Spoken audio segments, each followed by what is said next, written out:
আমার শেষ ইচ্ছার কথা আপনাকে বললাম, ইচ্ছা হলে পূরণ করবেন, না হলে করবেন না।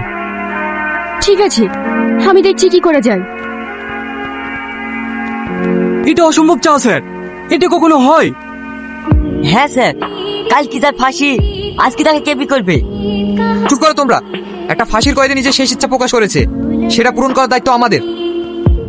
শ্রাবণী, তুমি এক কাজ করো, চারিদিকে প্রচার করিয়ে দাও, তারপরে যদি কেউ আসে তাহলে হবে। ঠিক আছে স্যার। এক আসামির কাল ভোর 4:10 ফাঁসি। এই আসামির শেষ ইচ্ছা একটি কুমারী মেয়েকে বিয়ে করতে চায়। কোনো মেয়ে যদি ইচ্ছুক থাকো তাহলে জেলা সাহেবের সাথে যোগাযোগ করো। আসামির নাম শাহিন। কালকে যার ফাঁসি, তাকে জেনে শুনে কেউ বিয়ে করবে? আমার মতো মেয়েকে যদি 10 লাখ টাকা দিব বলে, তাও ওকে বিয়ে করবো না। একদিনের জন্য বিয়ে করি, সারা জীবন বিধবা হয়ে থাকবো নাকি? আরে আপনারা কোথায় যাচ্ছেন? আমি কয়দি শাহিনকে বিয়ে করার জন্য এসেছি। ও, আপনারা এখানে দাঁড়ান, আমি আসছি।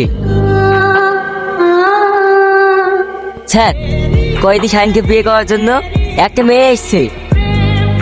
ঠিক আছে, ওকে ভিতরে পাঠিয়ে দাও। মা, তুমি জানো তো, তুমি যাকে বিয়ে করতে এসেছো তার কাল ভোর 4:10 ফাঁসি। তুমি কি স্বেচ্ছায় তাকে বিয়ে করতে চাও? হ্যাঁ স্যার। শ্রাবণী, তুমি এক কাজ করো, কোনেকে উপরে নিয়ে যাও, আর তোমরা কয়েদি শাহিনের বিয়ের ব্যবস্থা করো। 10,001 টাকা দেন মোহরের পরিবর্তে মোসাম্মদ সালমা খাতুন স্বামী রূপে তোমাকে গ্রহণ করেছে। তুমি কি তাকে স্ত্রী রূপে গ্রহণ করলে? আলহামদুলিল্লাহ, কবুল করিলাম। আলহামদুলিল্লাহ। সবাই হাত তুলে দোয়া করুন। হে ঘর, আজ তোমাদের জন্য। যাও।